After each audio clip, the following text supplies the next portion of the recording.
Welcome back to our series of transition talks from the Farm Forward Conference. In this episode, you hear from Kristy Pagel of Leading Edge Consulting as she dives into the communication side of family farm transition, how to navigate tough conversations, align expectations, and keep both the business and the family moving forward. All this here today on the Up-Level Dairy Podcast.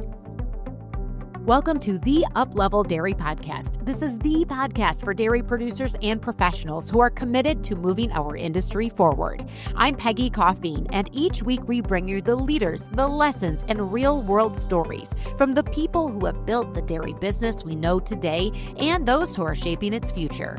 Join us on the journey by following Up-Level Dairy on Facebook, Instagram, and YouTube, and subscribe at upleveldairy.com to get new episodes and our Dairy Insights blogs right in your inbox. And I'm going to have Kristy Pagel come on up. And so Tommy had mentioned that they've worked with Kristy and that she was an integral part of their team as well. So I'll let Kristy get mic'd up. I'm guessing Kristy's a familiar face to a few of you in the room.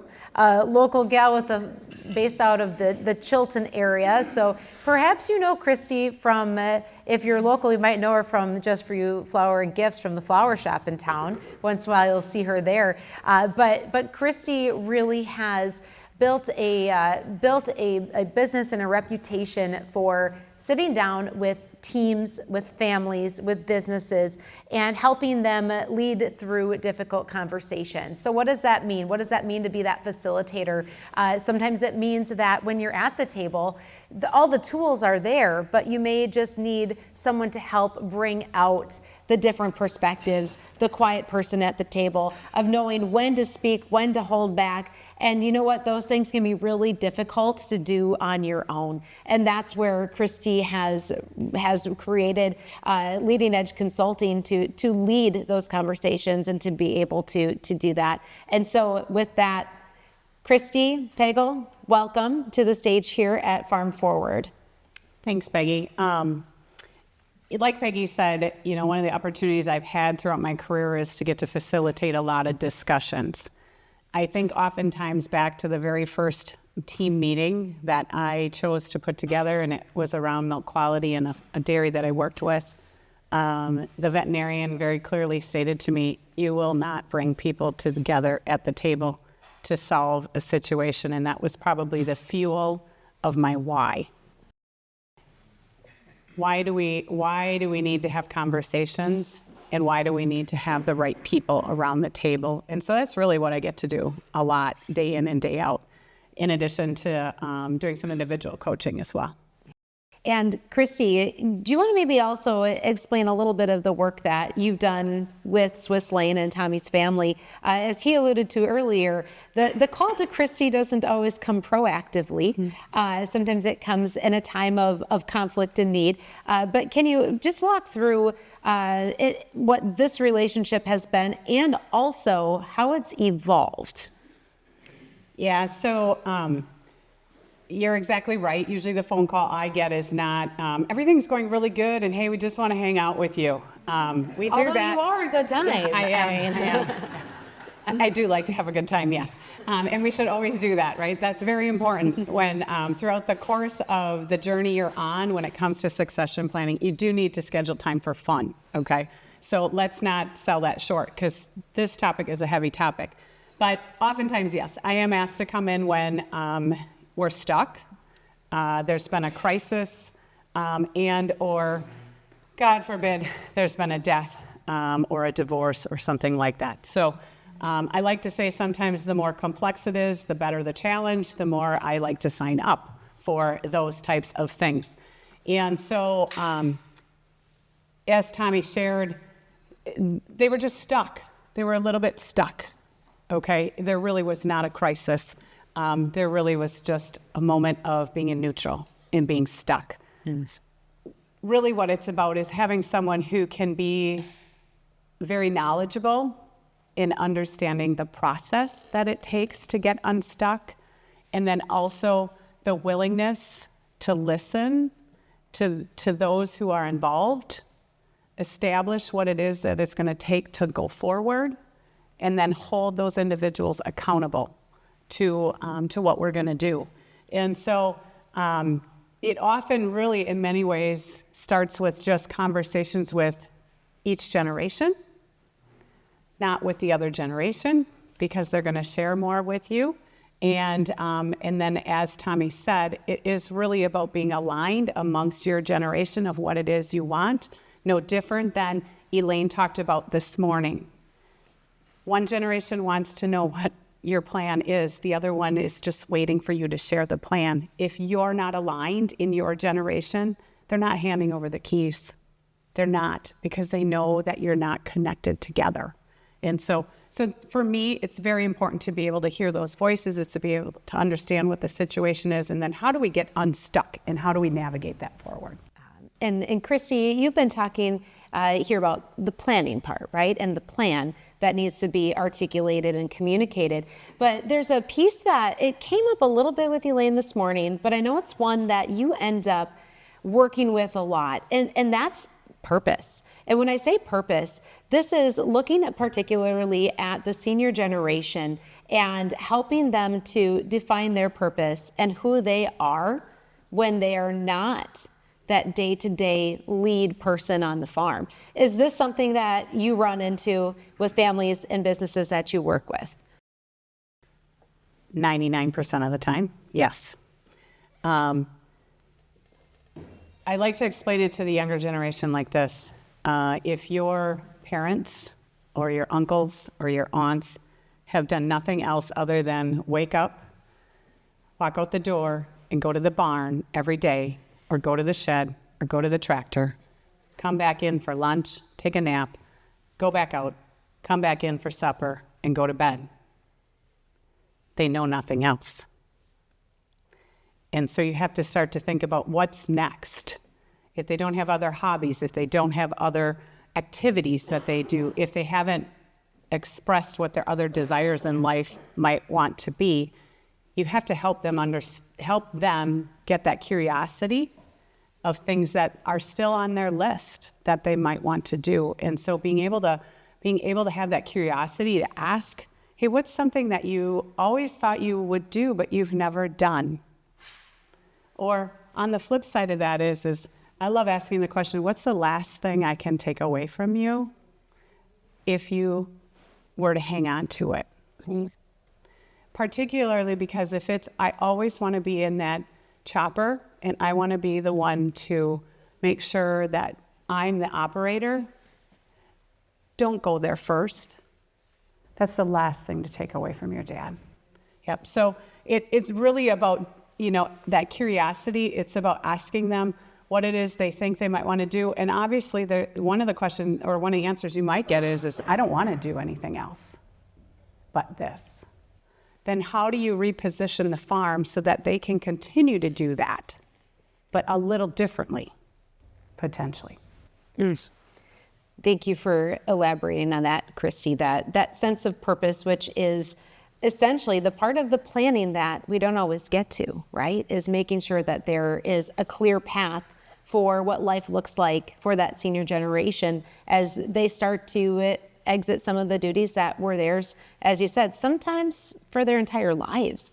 And Kristy, also, one of the things that you work with Swiss Lane on and the stage of where they're at now, and with some of your other clients is also looking at not just the family, but also the other members of the team and helping to really make sure that every person is in that right seat on the bus. And there's actually a tool that you use a lot for this. I know you've used it with Swiss Lane, use it with a lot of your other clients, this employee analyzer tool. And again, I've got a nice QR code for you. It's up on the screen here. So you can actually scan that and you can find this particular handout that Kristy's going to be talking about. But can you touch on the employee analyzer, how you use it, and how it fits into our conversations today for this audience? You bet. So the Employee Analyzer tool is adapted from Gino Wickman's book called The Traction. In chapter 4 of that book, this tool is in here. And really what it is it's an objective way to look at who are the individuals on your team, including the owners themselves and the family members. And it talks about, do you have the head? Do you have the heart? Do you have the capacity to be doing what you're doing? And what it does is it actually forces you to have to answer yes or no to each of these questions. And how do they correlate back to the values that the farm has? Now, I have adjusted it a bit, particularly because many of us don't have others that are at the end of the driveway waiting to start and to work at the farm, right? So you have to think about, if I answered no to someone not having the skills to do the job or not having the passion or the heart to do the job, Gino Wickman in that book would say you need to get rid of them. Well, we can't just get rid of people every day, can we? Right? And so the reality is I created a separate column in there. You'll see that if you pull that up, and that's reinvest. If we're going to reinvest in an individual, what's the plan for that individual? What is it that we're going to either help them with? What is it that the expectations we have of them? How are we going to communicate that to them? And then what's the time frame that we're going to come back around and see how it is they're doing? Because we made that reinvestment. So what that is that's our accountability piece. We're not just going to talk about things, we're actually going to do something about it. And so I really like this tool specifically as we look at, does someone have the knowledge? Do they have the heart? And then the capacity part. I don't want to sell that short. Sometimes we give people a little too much to do on their plate. And so when we ask them to do one more thing, we haven't taken something off their plate. And so what is it that we're going to do to make sure they have capacity to do all of the things that we're asking them to do on a day-to-day basis? And Kristy, to elaborate on that a little bit more as well, the purpose of having a tool like this, it's very much, as you said, to really identify these key areas and evaluate. It also provides something tangible and measurable. And just maybe speak to a moment, what's the difference that you've noticed when people have this tool to be able to say, okay, this is how we're going to help you see where you're at in your role. And rather than sometimes what can be a heated or emotional conversation of maybe telling a family member of, well, you're not good at this, or some of maybe the negative ways that we can communicate when things get a little hot. Do you know what I'm saying here? I do. Yeah. I do, right? If we could just put the emotion at the door, right? If we could pull all of the emotion out of having to make decisions, it would be so much easier. Cows don't lie. People do. People have feelings. Cows have feelings too, but they tell us in different ways. And so when we can make something very objective, it allows us to make clear decisions based on fact. And so that's what the tool does, is it forces us to have to give an answer objectively, and then to be able to say, okay, what are we going to do about it? And so I really like the objectivity of it. To help to strip the emotion out of having to make those decisions so that we can have a conversation and use a lot of the things that Elaine talked about this morning. Leaning into those conversations is what is so critically so critical to do, but very difficult. And so if you have something objective, then we can move forward. Yes. And that's probably more productive than sometimes what can be those emotionally heated conversations, right? And those happen with farm families, absolutely. And that's okay that they do. But the importance is that emotion shouldn't be the stop. It's let that happen, and then what are we going to do to move forward?